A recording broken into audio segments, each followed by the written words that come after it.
누구는 평온, 누구는 불안 은퇴 시대에 드러난 한국 사회의 빈틈. 37이었던 때가 있었죠. 퇴직이라는 말이 아직도 먼 나라 이야기 같던 그 나이에 지하철에서 은퇴 관련 책을 꾹 눌러 읽고 있는 또래를 본 적이 있어요. 그때는 벌써? 싶은 마음이 들었지만 지금은 조금 알 것 같습니다. 한국 사회에서 은퇴는 예고 없이 조용히 다가오는 파도처럼 어느 순간 발목을 적시고 잠깐 한눈을 팔면 무릎까지 차오르곤 하니까요. 요즘 사람들 사이에 떠도는 은퇴 감정 지도는 무척 양극적이에요. 어떤 사람은 이제 좀 숨쉬고 산다고 말하고 누군가는 앞으론 무슨 돈으로 살아야 하지?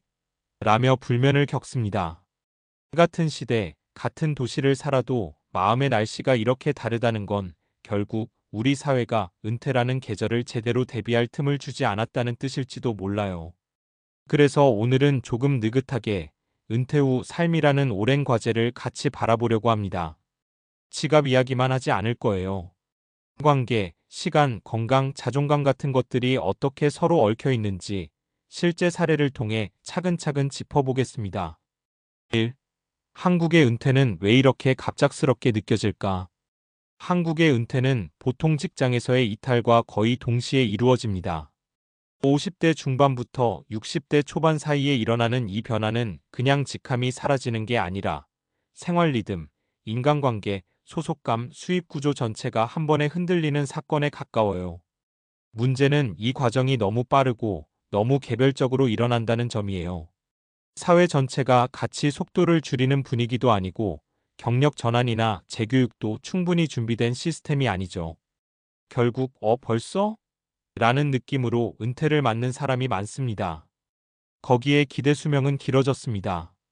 은퇴한 뒤에도 20년에서 30년은 기본으로 산다고 생각하면 은퇴는 더 이상 마지막 챕터가 아니라 새로운 긴 이야기의 초입에 가깝습니다. 그런데 초입을 준비하지 못한 채 갑자기 다음 장으로 넘어가면 누구든 불안해질 수밖에 없습니다. 2. 은퇴 불안의 정체돈만의 문제는 아니다. 은퇴하면 가장 먼저 떠오르는 걱정은 역시 소득 공백이죠. 그런데 실제 상담이나 인터뷰를 보면 경제적 요인 못지않게 큰 영향을 주는 게 두 가지 더 있습니다. 일 시간의 과잉.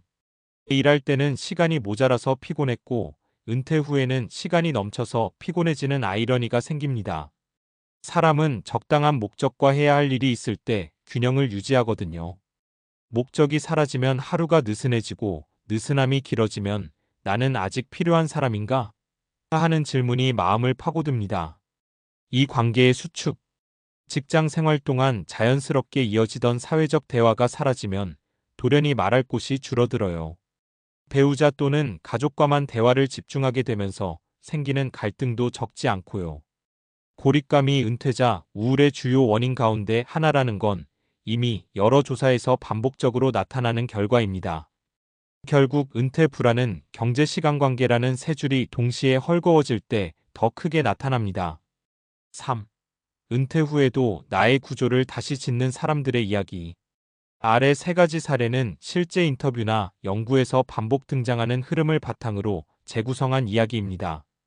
누군가의 경험을 빌려 은퇴 후의 다른 가능성을 조명해 보려는 취지예요. 사례 1. 돈 걱정만 줄었는데도 마음은 한참 뒤늦게 따라왔어요. 55세에 임원으로 조기 퇴직한 어 씨는 자산이 적지 않았습니다. 경제적으로는 온화한 편이었죠. 그런데 은퇴 후 6개월 동안 극심한 무력감을 겪었습니다. 아침에 일어나도 할 일이 없고 갑자기 세상이 제 속도보다 훨씬 빨리 달리는 느낌이었어요. 그를 변화시킨 건 거창한 프로그램이 아니라 동네 도서관에서 시작한 글쓰기 모임이었습니다. 처음엔 심심풀이였죠. 그러다 글을 쓰고 나누고 피드백을 주고받으면서 이 사람이 다시 사회적 언어를 회복하기 시작했습니다. 수입이 없어도 괜찮다는 말은 이제 진짜로 실감이 나요. 문제는 돈이 아니라 리듬이었거든요. 이 사례는 은퇴자의 첫 번째 과제는 자기 리듬을 재건하는 일이라는 걸 보여줍니다. 사례 2. 관계라는 게 돈보다 더 빨리 사라지더라고요. 60대 초반에 은퇴한 B씨는 회사에서 인기도 많았고 술자리도 자주 가는 편이었습니다. 그래서 은퇴 후에도 외로울 거라고 전혀 생각하지 않았죠. 하지만 은퇴한 지 1년이 지나자 연락은 대부분 끊어졌습니다. 직장 동료는 결국 같이 일하던 사람이었지 평생 친구가 아니었더라고요. 혼자 있는 시간이 길어지자 우울이 찾아왔고 B씨는 결국 지역 커뮤니티 센터의 목공 수업에 참여했습니다. 그곳에서 또래들과 자연스럽게 대화가 생기고 의외로 깊은 인연도 생겼습니다. 이젠 제 인생의 친구들이 회사 밖에서 생기고 있어요. 늦게 온 선물 같은 느낌이랄까. 이 사례는 관계를 능동적으로 재건해야 은퇴 후에 고립을 막을 수 있다는 점을 말해줍니다. 사례 3. 몸을 돌보는 게 결국 삶의 자존심이더라고요. 퇴직 후 건강을 놓치면서 삶 전체가 흔들린 경우도 많습니다. C씨는 퇴직 후 운동을 끊었고 규칙적이던 생활도 금세 흐트러졌습니다. 6개월 만에 혈압약을 복용하게 되었고 체중도 늘었습니다.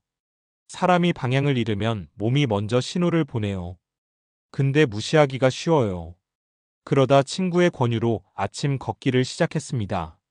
처음엔 귀찮았지만 3주가 지나자 기분이 달라졌습니다. 잠도 깊어졌고 생각도 선명해졌습니다. 은퇴 후엔 건강이 그냥 건강이 아니에요. 마음을 지탱하는 기둥이더라고요. 이 사례는 몸을 돌보는 일이 자존감과 일상 안정에 직결된다는 사실을 잘 보여줍니다. 4. 은퇴 준비의 핵심은 삶의 삼축 균형 잡기. 세 사례를 함께 보면 공통된 메시지가 있습니다. 은퇴 준비는 결국 동관계 일상 리듬이라는 세 축을 균형 있게 관리하는 일이라는 점이에요. 돈.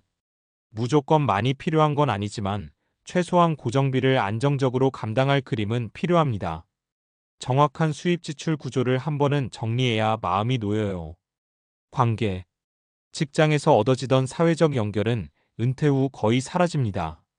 그 자리를 채우는 건 취미, 봉사, 지역 모임, 재교육, 동호회 같은 새로운 만남이에요. 노력하지 않으면 관계망은 자연적으로 좁아져요. 리듬. 은퇴 후 가장 빨리 무너지는 게 하루의 구조입니다. 일과가 없으면 생각이 늘어지고 생각이 늘어지면 우울이 자리를 잡아요. 스스로 만든 규칙적 루틴은 은퇴 후 삶의 가장 든든한 뼈대입니다. 5.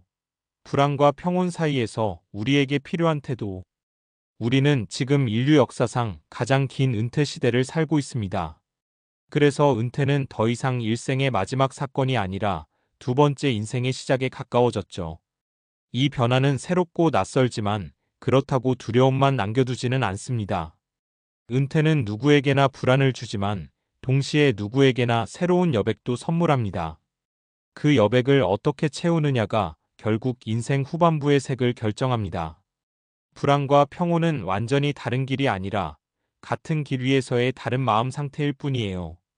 핵심은 뒤처지지 않는 게 아니라 자기 속도대로 걸어갈 수 있는 기반을 마련하는 것입니다. 그리고 그 기반은 생각보다 거창한 것이 아닙니다. 하루를 설계하는 힘, 누군가에게 말 걸 수 있는 용기, 몸을 조금 움직이는 꾸준함. 이 세 가지가 천천히 모이면 은퇴 후의 마음 풍경은 분명 달라집니다.